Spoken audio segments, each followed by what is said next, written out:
And welcome back to the LinkedIn Logs, the business LinkedIn influencer, podcast for the website cpluscomedy.com. Like I just said, that's a website. Go there. When I said LinkedIn influencer, I was looking at the word spelled out on the Notion page, thinking I did not say it correctly, and then I realized LinkedIn. An influencer. That's the portmanteau. Is the word I put together. So then I just thought, that's not right. And then I thought, it is right. LinkedIn influencer. My journey to becoming a LinkedIn influencer. That's the tagline of this podcast. Episode 39. Here we go. If you're watching the video, just saw me take a sweet little sip using one of the many metal straws I have. And these nice Crate and Barrel glasses of my iced coffee, baby. This is all I have in my life. I'm wearing a nice Hawaiian shirt. What's been going on? Last week, I don't know, I think I applied to roughly 20 plus jobs, I believe. Mostly on the Indeed platform because it looks like, to me at least, LinkedIn is drying up. And one of the people for the jobs I applied to for responded back to me for a they're one of two people that looked at my application between today's the 28th. A handful of people that never looked at my application. But anyway, I also applied to this thing called Food, Faith, and Fitness. And I was like, it's a fitness blog. And then I clicked around on the website and I was like, all right, well, you know, it's got a good amount of all three. But I applied to this YouTube content creator. I'm not going to be coy. I'm not going to say their name, but I'm not going to be coy what the position is. You know, I love the word content. I applied to that. They seem legit. I looked up the place. It's over there in Los Angeles, California. You know the city of angels is what Los Angeles means. I applied on, I believe, Wednesday. Then on Thursday, I received a response back, and then we need to stop. You know what I realize is I read a lot. I'm not saying I'm the smartest person in the world because I am incredibly stupid. But I read a lot of books, read a lot of news stuff, read a lot of feature pieces. And one thing I noticed in looking at comments on the internet, be it the cesspool of YouTube comments, which is why I have comment blockers on Firefox and Chrome. Very true. I do not like YouTube comments. But when you watch on an iPad or your phone, you can't escape them because sometimes they just pop right there below the video. Repeating like the same line. If I'm watching a 30-second clip of The Simpsons, I know exactly what is said in the video. Like, it's whatever. You don't have to repeat the line. Anyway.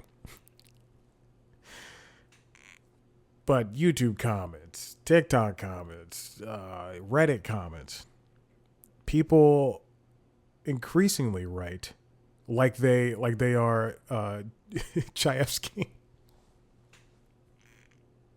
like they're modern day philosophers, and they do the little space thing. They do like one line of words of text, and then another, the space, and then two lines of text, and then space. It's all everybody writes the same.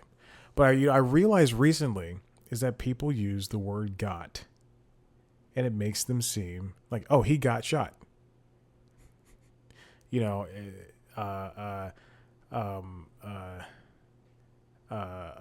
just putting got, inserting, I can't think of any example. That was me trying to come up with examples.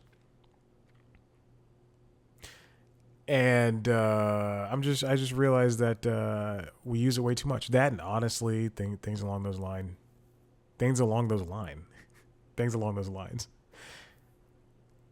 I feel like we have to reel these back in. I feel like we're getting dumber. People are forgetting how to write. Sometimes I pull out a pen and paper and I'm just like, oof, what's going on? Anyway, this YouTube content creator position, it is part-time. And I did apply to it, obviously. The person reached out to me on Thursday. And they said they asked for a reel. They asked for pitches in the email as well as a reel. First of all, I enjoyed not having to write a cover letter. It was fantastic. All I did was write maybe a 3-paragraph email with a total of 12 sentences. And I was so excited because I'd come off of writing just a bunch of very crappy cover letters. And what stinks now is I believe a lot of these jobs have AI software that knows that if your CV was written by, your cover letter was written by AI.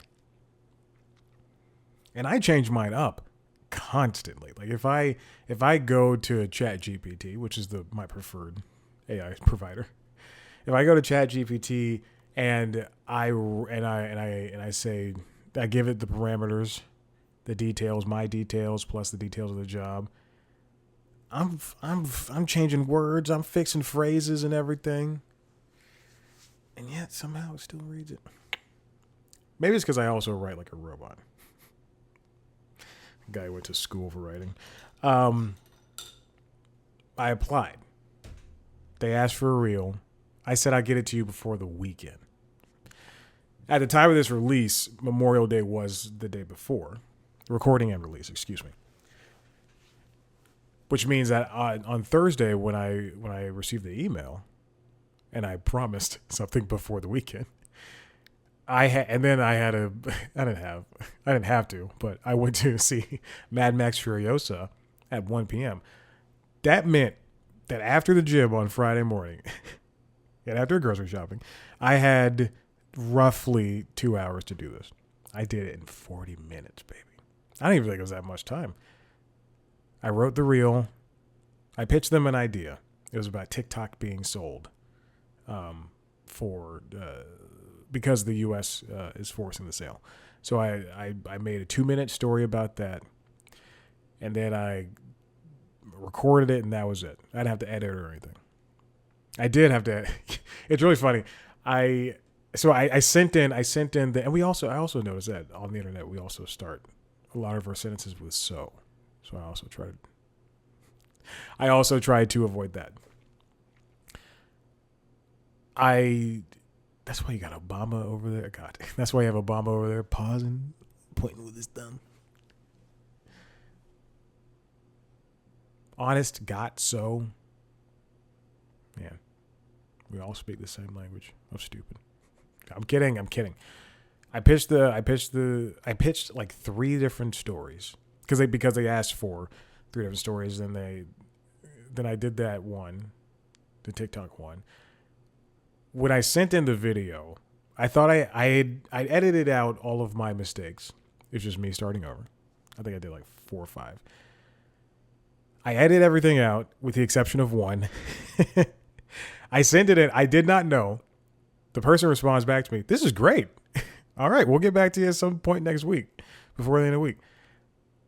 And I go back, I look at the video, and the first thing is me going, oh man, I messed up. Oh no. I didn't look at the video before I sent it out. I just thought I cut what I thought were the mistakes. Turns out there was more. There we go. I did that, and hopefully something good comes from that. I don't know. There's other places I applied. I even applied to Newsweek. They have a fellow position open. 3.4 stars rating on Indeed. 14 reviews. I mean, that's a decent amount of reviewers. But the well is drying up. Well, I mean, it has been dry for months. I don't know how companies are going to operate.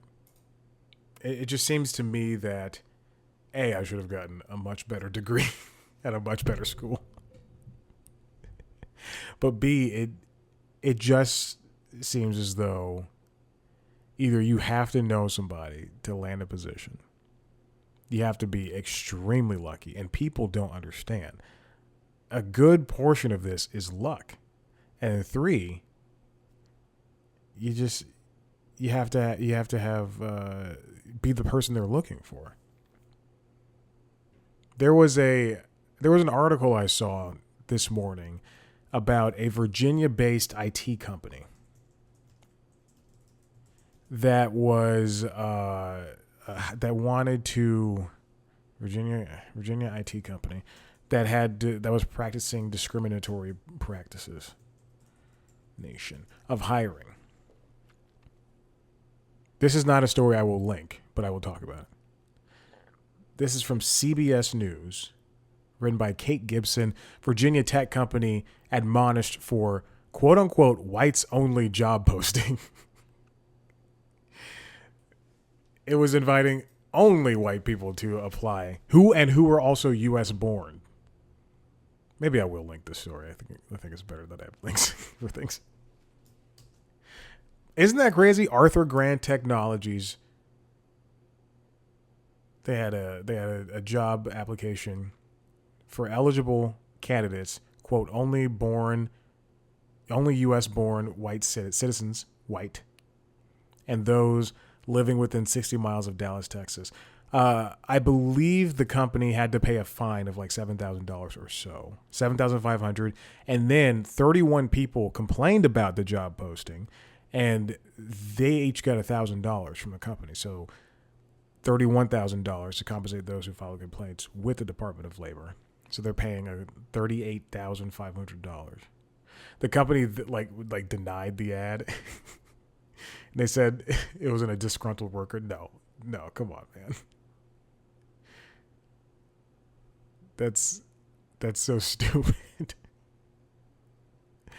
Oh my God. But that's the world we live in. I think that's how CNN operates. That's how Disney operates. I'll keep going. That's how Paramount operates. I'm burning bridges, baby. No, nobody listens to this show. It's fine. Okay. The final story. There was something else written here, but I think this is more of a constitutional thing. In fact, I will move it over. As I am talking right now as we speak, I can multitask. I'm finished already. Doesn't matter. This comes from New York Times, written by David Streetfield. Did I get it right? Streetfeld, excuse me. If AI can do your job, maybe it can also replace your CEO. We are in the midst of this AI, not uprising, because that's not the word I'm looking for, but AI is rapidly evolving. I believe even this morning when I was at the gym, I got a New York Times notification saying that, or a push alert, stating that ChatGPT, OpenAI, is already working on the next iteration of ChatGPT, which would be ChatGPT 5, and they just updated the bot to ChatGPT 4.0 with the talking and the video and the and the glaving.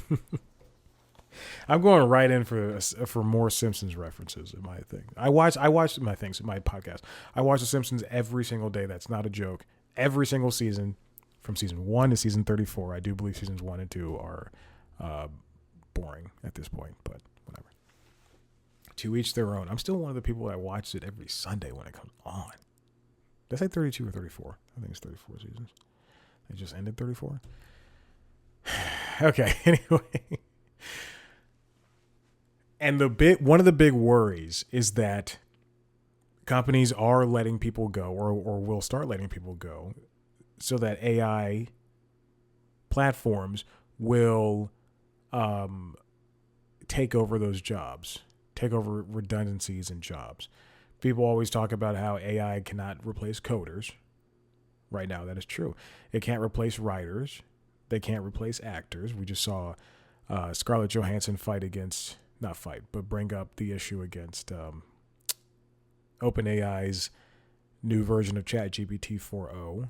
that had a voice that sounded like hers from the movie Her, sound like Scarlett's from the movie Her.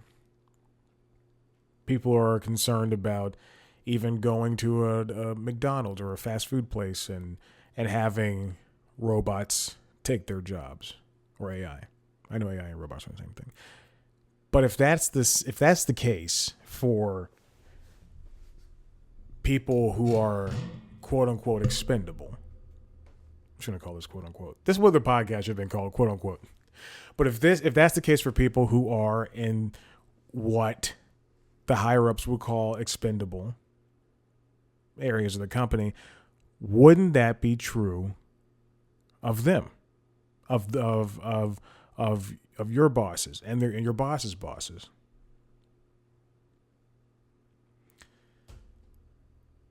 The chief executive is increasingly imperiled by AI, just like the writer of news releases and the customer service representative, writes Mr. Streetfield. Dark factories, which are entirely automated, may soon have a counterpart at the top of the corporation, dark suites. This is not just a prediction. A few successful companies have begun to publicly experiment with the notion of an AI leader, even if at the moment it might largely be a branding exercise.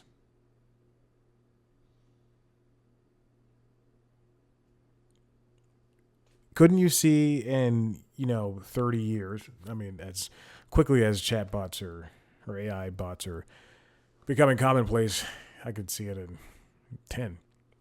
But couldn't you see a company, an actual company, a company? Let's see. I'm gonna pick something up, like a company that, like Case Logic. This is a hard drive case. If you can see it, you probably can't see it. It's too bright. But couldn't you see them implementing something along these lines of a leader, an AI leader who's a co-president or the vice president, and let the bot make decisions? edX, the online learning platform created by administrators at Harvard and MIT that is now a part of the publicly traded 2U Incorporated, surveyed hundreds of chief executives and other executives last summer about the issue. Respondents were invited to take part and given what edX calls a small monetary incentive to do so. The response was striking. Nearly half, 47%, of the executives surveyed said they believed that most or all of the chief executive role should be completely automated or replaced by AI. Even executives believe executives are superfluous in the late digital age. Oof, boy. Oh my God. What are we if not just fodder for the higher ups who say that even they can be replaced? This is working for robots, which is, again, I don't think chatbots are robots. I don't think AI is robot. AI is not robot. But this has been an idea thrown about as early as 1939 in a story by David C. Cook in a pulp magazine called simply Science Fiction. It was not an empowering tale of mentorship and mutual support.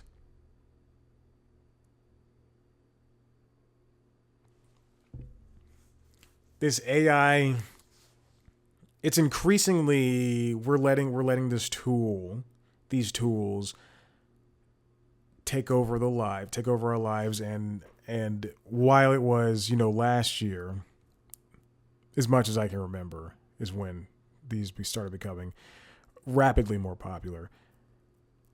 Because AI did exist. I mean, Siri, Bing, Google Assistant, everything. Even prior to that, AI still was, if not behind the scenes, nascent. It was just a tiny little baby. But as we rapidly bring AI into our world, into our daily lives, even Apple wants to bring OpenAI in as a partner somehow, so that they can provide ChatGPT on iPhone, so that they don't have to build their own. I mean, Siri stinks. So they have to build their own AI platform. Samsung released the Galaxy S24 series of phones, and with that, it brought a lot of AI enhancements as opposed to physical enhancements to the phone, and they even brought some of those AI enhancements down to the S23 and S22 and S21 series and other Samsung phones and tablets and whatnot. We're gonna see AI as a part of our lives from this point forward. And if you're not going to be, or if you're going to be replaced by at your job by somebody, by an AI platform, then the same could come for somebody in a position that laid you off originally. I'd love to go back to Bounce TV and have those people laid off, replaced by chatbots. And I'm not talking about AI. I'm talking about by chatbots. Just as much emotion when they're laying somebody off.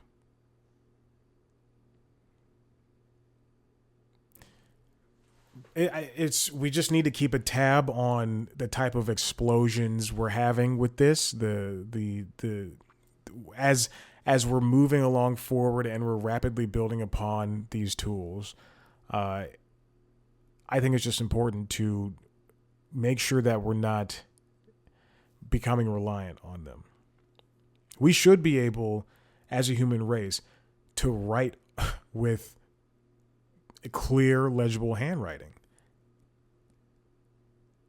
But even I am seeing a previously sloppy handwriting, admittedly previously sloppy handwriting, turn into just gobbledygook. And it doesn't make sense. And now to that end, let's not let AI become the thing that runs our lives, because then that's how you get Wall-E. That's how you get a bunch of fat blobs who can't stand, and then they have to leave Earth, and then a robot who's lonely, who loves watching bad musicals, comes to space with his robot girlfriend. Am I just recounting the plot of Wall-E? This is not interesting. 2 Sundays ago, I woke up because of the pets, and I was sitting on the couch. It was like 7:30 in the morning, and I wanted to just turn something on because I can't possibly sit with my own brain. You see what happens. You've heard these 3 podcasts I put out a week, and I turned on The Good Dinosaur, and boy, howdy, that movie stinks. I saw it in theaters and I didn't like it. I said, let me give it one more shot about 12 years later or whatever it came out. Was that 2016? Let me see. Also, I don't know how time works. It's 8 years. It was 2015, so it was 9 years. Cool. Let's not become reliant on AI. Okay. Listen, if you like what you heard here, don't know why you would, head to the website, cpluscomedy.com, where you can see me talk to your favorite famous people. True or false, I've had 2 run-ins with celebrities in the past couple of weeks at my gym. I'm not going to say anything else. They're not negative run-ins. They were just like, oh, I'm going to my gym. Although I did talk to one. He was in front of these boxes, and he was like, you using these boxes? He's like, ugh. He's literally saying, he's like, yeah, go ahead. Yeah. It wasn't Sylvester Stallone. Okay. If you want to see the video version of the show, head to youtube.com/C+comedy. You can see video versions of the other podcasts, The Constitutionals, which is the entertainment business news podcast, and Late Night Lately, which is the late night show. You can subscribe to those wherever you get your podcasts. You can go to follow us on social media. TikTok, Twitter, Facebook, Instagram @C+comedy. Me on those platforms @ChadBlackWhite. Thank you so much for listening. Goodbye.